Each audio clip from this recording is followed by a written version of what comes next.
तो एक bear spread strategy यहाँ पर लेकर आए हैं। दरअसल ये आप कह सकते हैं 9900 का पुट लेकर चलेंगे, 9700 का पुट बेचेंगे, 135 का टारगेट रहेगा और टोटल स्प्रेड की कीमत जो रहेगी वो करीब करीब 50 के आसपास रहेगी।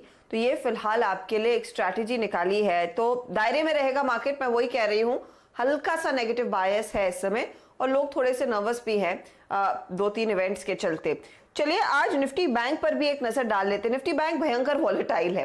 देखिए कार्यक्रम की शुरुआत में 5 मिनट भी नहीं हुए हैं शो शुरू हुए, हमने निफ्टी को नेगेटिव टेरिटरी में, निफ्टी बैंक को 65 पॉइंट नीचे देखा था, अब फिर से आ गया है पॉजिटिव टेरिटरी में। निफ्टी बैंक पर भी मैं आपकी राय लेना चाहूंगी, इस पर भी एक स्ट्रैटेजी बताइएगा क्योंकि आज एक बहुत बड़ा इवेंट है और क्या पक्ष सामने रखेगा आरबीआई और साथ ही साथ सरकार, उस पर देखिए बाजार की नजरें होने वाली और उस पर कोर्ट क्या बयान देता है ये भी देखना होगा। याद रखिएगा पिछले हफ्ते इस मामले की सुनवाई हुई थी और फिर 3 दिन का टाइम दिया गया था और आज वो तारीख आ रही है 17 की, जिस दिन ये फिर से सुनवाई के लिए मामला आया है मॉरेटोरियम पर ब्याज वाला। असीम मनचंदा इस स्टोरी को काफी क्लोजली ट्रैक कर रहे हैं। असीम, क्या हो सकता है आज कोर्ट में? अच्छा देखिए, जब पिछली सुनवाई हुई थी तो सुप्रीम कोर्ट ने साफ निर्देश दिए थे, जो रिजर्व बैंक है और वित्त मंत्रालय है उनके अधिकारियों को कहा था कि आप एक बार दोबारा से बैठक जो है वो कीजिए और बैठक करके बताइए कि क्या ब्याज पर ब्याज जो है माफ किया जा सकता है या नहीं किया जा सकता। सबसे पहले तो सुप्रीम कोर्ट ने ये क्लैरिफाई कर दिया था कि हम ब्याज माफ करने के लिए पक्ष में जो है वो नहीं है। हम ये नहीं चाहते हैं कि जो मोरेटोरियम पीरियड है उस दौरान जो कर्ज है उसके ऊपर ब्याज माफ हो, लेकिन हम ये चाहते हैं कि जो ब्याज पर ब्याज लग रहा है उसको माफ जो है वो किया जाए।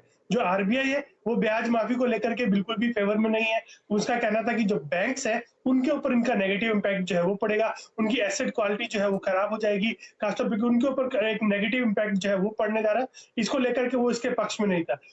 जो स्टेट बैंक ऑफ इंडिया है उसने भी एक इंटर आईए एप्लीकेशन जो है वो जारी की थी, इसमें याचिका जो है वो दायर की थी और कहा था कि वो बैंकों को ब्याज जो है माफ नहीं करना चाहिए, जिससे बैंकों की वित्तीय सेहत के ऊपर जो है बुरा असर पड़ेगा। लेकिन फिर भी जो सुप्रीम कोर्ट है उसने रिजर्व बैंक और जो वित्त मंत्रालय है उसको कहा था कि आप एक बार रिकंसीडर कीजिए, क्योंकि हमें लगता है कि ये काफी हार्डशिप होगी एक कॉमन मैन के लिए, क्योंकि उसको ब्याज लॉकडाउन पीरियड के दौरान ब्याज के ऊपर ब्याज जो है देना पड़ेगा, जबकि ये ब्याज पर ब्याज जो है लोगों की सेहत से ज्यादा जरूरी जो है नहीं है। तो ये सुप्रीम कोर्ट का ऑब्जर्वेशन था।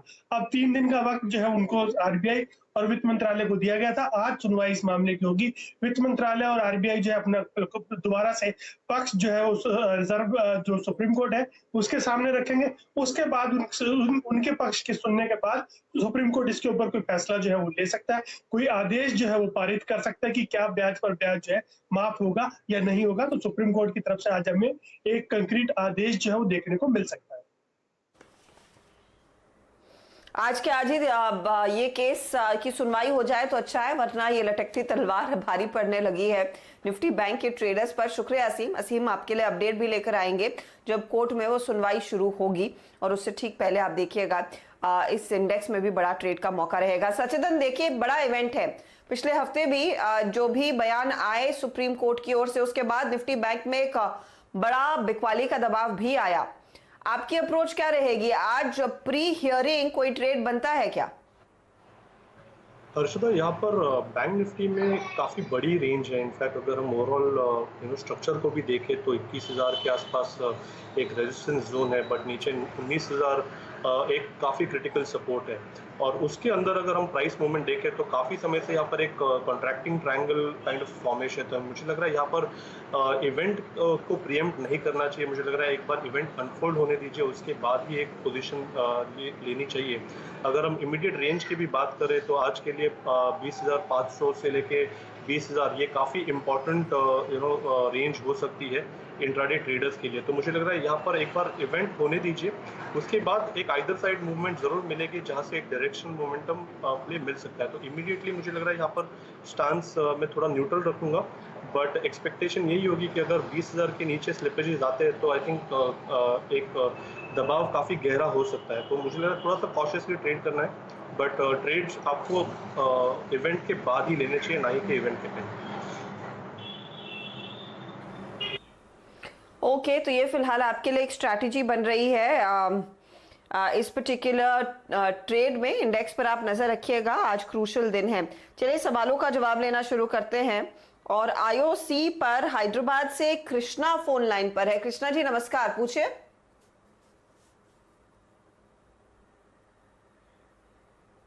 अच्छा माफ कीजिएगा, एसएमएस है ये। 3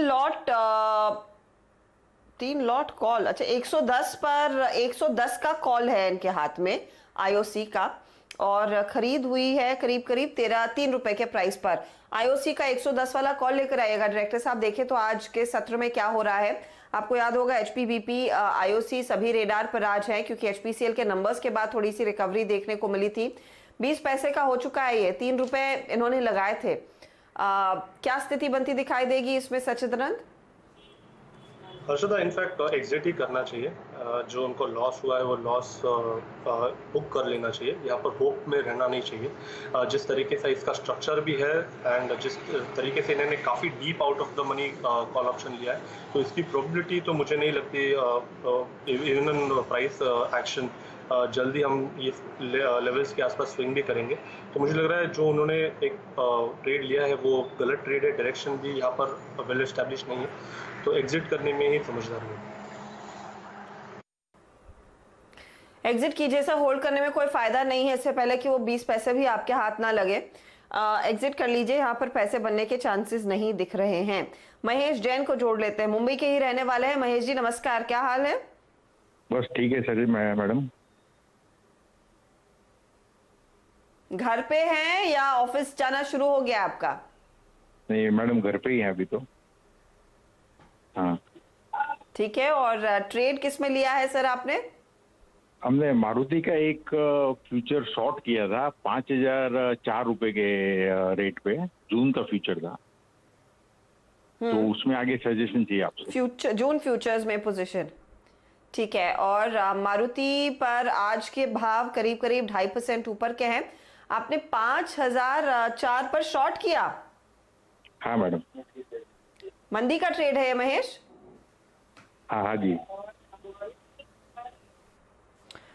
सचिदानंद, क्या ये शॉर्ट को कवर कर लेना चाहिए? क्योंकि देखिए मारुति का स्टॉक आज है करीब करीब 2.5% ऊपर फ्यूचर्स में, और निचले लेवल से धीरे धीरे करके इन ऑटो कंपनी में रिकवरी आना शुरू हो रही है। तो शॉर्ट करके कोई फायदा है क्या?